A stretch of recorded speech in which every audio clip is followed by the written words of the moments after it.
Fala pessoal, tudo bem? Bora lá pro nosso segundo editorial, né? Gente, não sei se vocês também se sentiram frustrados como eu, mas assim, foi uma sensação de impotência e de frustração o caso da Venezuela, né? Eu não sou venezuelano, conheço alguns venezuelanos, me compadeço muito com eles, mas assim, eu sinto que o Brasil vai caminhando nesse rumo, nesse caminho. E eu queria tanto ver o fim do regime do ditador Nicolás Maduro, tá? Para mim, né, aquilo ali é uma vergonha, é uma coisa vexatória que acontece. E eu me senti frustrado. Não sei se foi o mesmo caso de vocês, né, mas eu me senti frustrado, porque eu imaginei que teria uma reação, eu imaginei que o povo conseguiria dar um basta, né, nesse regime maligno que lá está. Né? Até como uma forma de alento para mostrar para a gente, ó, aqui no Brasil também pode acontecer, né? E aqui no Brasil nós estamos passando em momentos dificílimos, né? Momentos tensos no nosso país.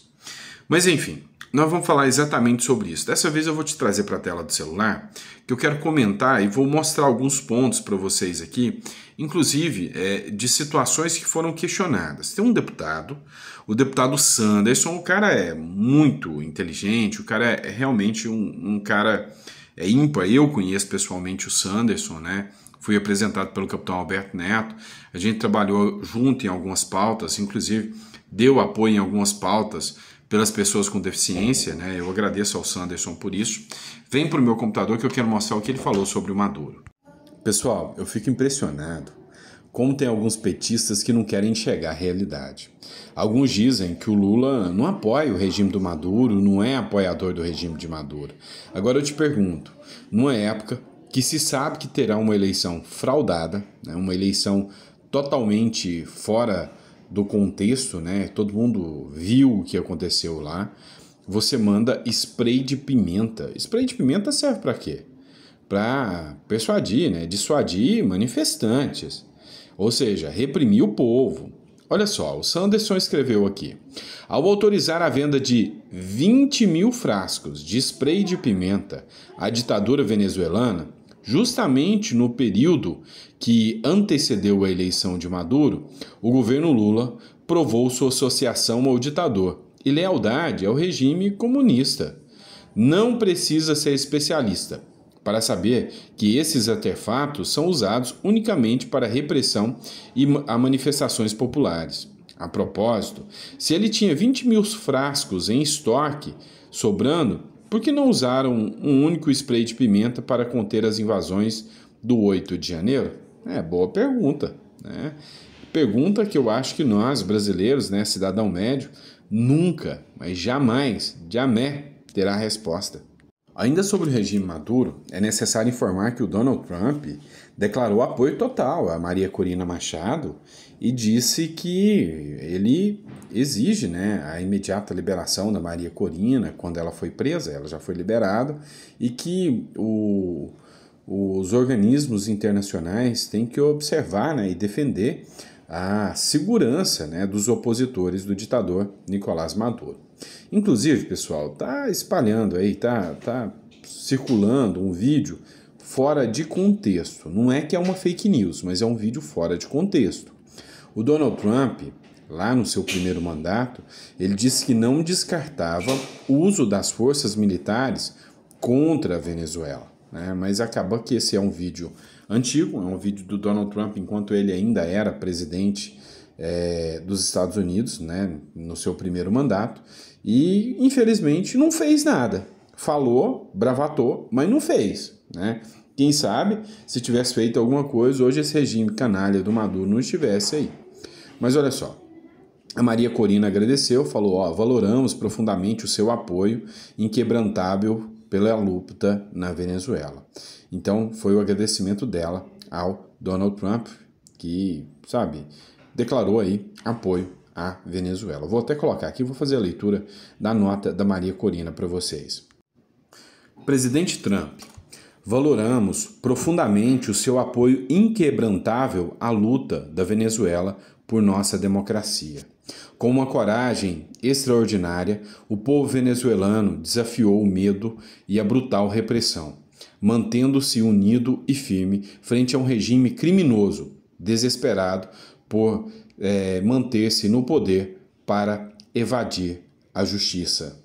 Maduro e os seus cúmplices fracassaram. Nós, o povo da Venezuela, estamos decididos a conquistar a liberdade e viver com dignidade. A preocupação oportuna e decisiva por minha segurança foi um ponto de inflexão. Abaixo do governo do presidente eleito Edmundo Gonçalves, Venezuela ressurgirá, mais forte, mais livre, mais unida do que nunca, convertendo-se em um farol de estabilidade e segurança nas Américas. Gratidão, ambos sabemos que a liberdade prevalecerá. E o que eu mais gostei da fala da Maria Corina aqui foi de que a Venezuela será um farol da liberdade. Farol da liberdade se tornou a própria Maria Corina Machado. Essa mulher, sem sombra de dúvidas, se tornou um dos ícones da luta pela liberdade, não só da Venezuela, mas mundial. Essa é a Joana d'Arc da atualidade. Essa mulher vai entrar para a história, né? Ela merece entrar para a história. Ninguém foi tão corajoso, né, ou tão corajosa quanto essa mulher. Só que nunca nenhuma feminista vai reconhecer isso, né? É fato, mas ela é uma verdadeira guerreira. Pessoal, outra questão que merece ser destaque aqui é o caso do ataque que aconteceu, né, num assentamento do Movimento Sem Terra e que começou a dar repercussão nacional. E aí, é óbvio, né, o Lula já quis se aproveitar, né, se apropriar politicamente disso, fazer um auê. O petista é mestre nisso, igual fizeram no caso Marielle, já queriam causar uma comoção para falar que isso é do ódio da direita, que o ataque tem a ver com grupos de ódio da direita. Pois é, mas já foi logo desmentido pelo Tarcísio de Freitas ou pela polícia do Tarcísio de Freitas. Aconteceu o seguinte, um ataque aconteceu a tiros num acampamento do Movimento Sem Terra em São Paulo. Acontece que o Lula de pronto veio e falou que a Polícia Federal estava pronta para investigar, e não tem nada a ver com Polícia Federal, tá? Isso aqui é um assunto que não é relativo à Polícia Federal. Então todos os jornais já começaram a espalhar que o ódio alcançou o MST, que grupos de direita poderiam ter feito o ataque. Começou aquela boa e velha narrativa, né? Isso é uma coisa que a esquerda sabe muito bem fazer, é viver de narrativa, tá? O que acontece é que o Lula quis politizar isso, falando que a Polícia Federal ia buscar os culpados. A Polícia Civil de São Paulo foi mais ágil, né? Ela foi rápido ao local, descobriu que tinha uma pessoa de 41 anos que estava envolvida, prendeu o cara, não quis revelar a identidade dele, né, imediatamente, mas matéria do Metrópolis, o MST, ataque a tiros não teve relação com o movimento, diz polícia. Ou seja, não teve nada a ver com ódio ao MST. E outra coisa, quando a notícia veiculou, deu-se a entender que era um acampamento novo, que as pessoas tinham feito a invasão ali na hora. Teve um monte de TikToker aí, um monte de YouTuber gravando vídeos, falando que tentaram invadir as terras e foi recebido a bala. Isso dando mais discurso para a própria esquerda, né? O que não é legal, não é verdade. Na verdade é um assentamento antigo, é coisa antiga esse assentamento. O que se demonstrou ali, o que se comprovou foi que teve uma briga por causa de uma propriedade, ou seja, alguns lotes que foram vendidos e não foram pagos, e aí rolou uma briga pessoal, né, interna entre as figuras ali, entre quem puxou o gatilho e quem foi alvo, né? Então não tem nada a ver com política, não tem nada a ver com ação de invasão de terra, de ninguém recebido a tiros, mas o governo Lula tentou capitalizar todo esse discurso aqui, e mais uma vez, né, fica comprovado, e o nosso papel aqui, parabéns ao Metrópolis que trouxe essa matéria, nosso papel aqui é mostrar que você não pode cair nessas narrativas, né? Tudo que eles querem, né, é usar o ódio deles para dizer que você tem ódio, ou seja, é o acuse-os do que você faz. Então, é assim que funciona, vocês sabem como funciona, né?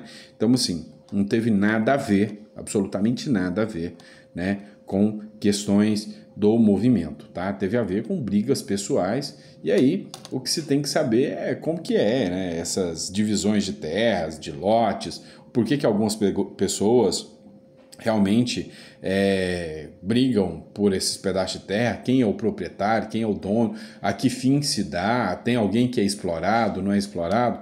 A CPI da MST ia trazer tudo isso, né? Mas abafaram ela, infelizmente, né? Parece que aqui no Brasil tudo acaba em pizza quando é do lado da esquerda, tá bom? E é isso, pessoal. Grande abraço, fiquem com Deus e eu vejo vocês no próximo editorial.